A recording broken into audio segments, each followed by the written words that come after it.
Jail में ही पकड़ लिया था, वो भी जेल भी भेज दिया उनको। दूसरी बात, आप लोगों ने 3 रिक्वेस्ट की थी कल कि जो भी है उनको इमीडिएटली डिमांड करो। दूसरा कि रेवेन्यू डिपार्टमेंट से पुलिस बात करेगा कि अच्छे से जो भी अपना पुनर्स्थापन का विधि का है वो हो जाएगा। मॉर्निंग में एमआरओ आए थे, बाकी एमसीएचआरडी में मीटिंग चल रहा था तो आरडीओ नहीं आए थे। आरडीओ ऑन द वे है। एमआरओ ने भी मॉर्निंग मीटिंग किया था, बट वो थोड़ा सा कम लोगों के साथ मीटिंग हुआ, ज्यादा लोगों के साथ नहीं मीटिंग हुआ था। तो अगेन एमआरओ भी आए यहाँ पर। तो तीसरी बात, वो पुलिस सुरक्षा की यहाँ पर की थी सबने कि पुलिस यहाँ पर कंटिन्यू पिकेट रखेगा, तो वो भी 100% कल रात से दिया था मैडम हमने, कोई डाउट नहीं। और बाकी जो टेम्पल्स के लिए भी सिक्योरिटी मांगी थी, वो भी पूरी सिक्योरिटी पिकेट्स की तरह आज से।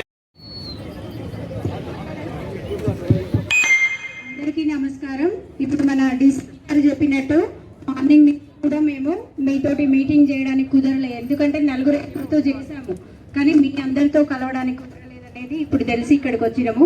ముఖ్యంగా ఏంటంటే మన దేవాలయం మీద జరిగినటువంటి దాడికి సంబంధించి మొత్తం రిపోర్టు, మళ్ళీ విగ్రహ ప్రతిష్ఠ చేయడానికి కానీ దేవాలయాన్ని మళ్ళీ పునఃప్రతిష్ఠ చేయడానికి కానీ అయ్యేటటువంటి విషయాలన్నింటిలో కూడా మేము ఖచ్చితంగా మీకు ప్రభుత్వానికి తెలియజేసి పునర్నిర్మాణం చేయడంలో, విగ్రహ ప్రతిష్ఠ చేయడంలో కూడా మీకు ఖచ్చితంగా సహకారం చేస్తామండి।